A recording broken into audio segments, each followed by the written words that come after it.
জয়গুরু, সকলকে রানন্দিত জয়গুরু। পরম দয়াল শ্রী শ্রী ঠাকুরের আতুল চরণে প্রণাম নিবেদন করে প্রত্যেকের মঙ্গল কামনা করে আলোচনা শুরু করছি। একবার শ্রী শ্রী ঠাকুরকে একজন তার মনের দুশ্চিন্তার ব্যাপারে জানিয়েছিলেন। শ্রী শ্রী ঠাকুর তাকে বলেছিলেন, দুশ্চিন্তা কিসের জন্য? সেই দাদা তাকে জানিয়েছিলেন, তার শরীর ভালো না, কি করলে শরীরটা সারে, কি করে সংসারটা চালানো যায়, এসব নিয়েই তার ভাবনা। দেখুন, এই দাদাটির এই যে সমস্যা, এটা শুধু সেই দাদার সমস্যা না, আমাদের প্রত্যেকের জীবনে এরকম কিছু সমস্যা লুকিয়ে রয়েছে। আমরা প্রত্যেকেই জীবনে এটা প্রত্যাশা করি যে আমার সংসারে যেন অর্থ থাকে, আমার প্রয়োজনগুলো যেন সিদ্ধ হয়, আমার সংসারে যেন মঙ্গল থাকে, শান্তি থাকে, এটাই। তো আজকে আমরা আলোচনার মধ্য দিয়ে ওই দাদার প্রশ্ন সাপেক্ষে এই বিষয়গুলির প্রতিও শ্রী শ্রী ঠাকুর কেমনভাবে আলোকপাত করেছিলেন, আসুন তাহলে জেনে নিই। শ্রী শ্রী ঠাকুর ওই দাদাকে প্রথমত জানিয়েছিলেন, তুই প্যারিকে দেখা, তার যেহেতু শরীর ভালো নয়, তাহলে তুই প্যারিকে দেখা। তিনি আরও বলেছিলেন, শরীরটা যাতে ভালো হয় তাই কর, শরীর এমন মজবুত করা লাগে যাতে ভূতের মতো খাটতে পারিস।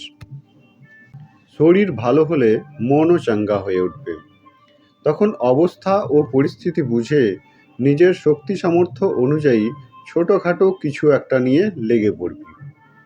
নিজের প্রয়োজন তো আছেই, কিন্তু সে কথা বড় করে না ভেবে ভাববি পরিবেশের কি অভাব ও প্রয়োজন তুই মেটাতে পারিস, তাতেই স্ফূর্তি করে লেগে যাবি।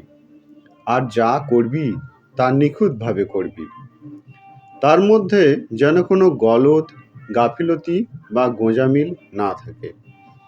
এর ভিতর দিয়েই পয়সা আসে, নিজের প্রয়োজন সিদ্ধ হয়, কেবলই অপরকে ভালোবাসার তালে থাকবি, অপরের সুখ সুবিধা দেখার তালে থাকবি, নিজেকে বিপন্ন না করে।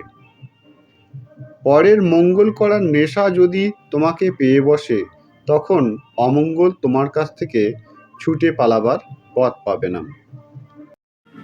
আলোচনাটি এ পর্যন্ত। আলোচনা প্রসঙ্গে একাদশ খণ্ড, পৃষ্ঠা 172। আজকের আলোচনা বিষয়ে একটা কথা বলে রাখা প্রয়োজন। এই আলোচনা শুনতে গিয়ে বাইরের কিছু মিউজিকের আওয়াজ আপনাদের শোনায় বিঘ্ন ঘটাতে পারে, এজন্য খুবই দুঃখিত। আপনারা সকলে ভালো থাকবেন, সুস্থ থাকবেন। সকলকে জানাই রানন্দিত জয়গুরু।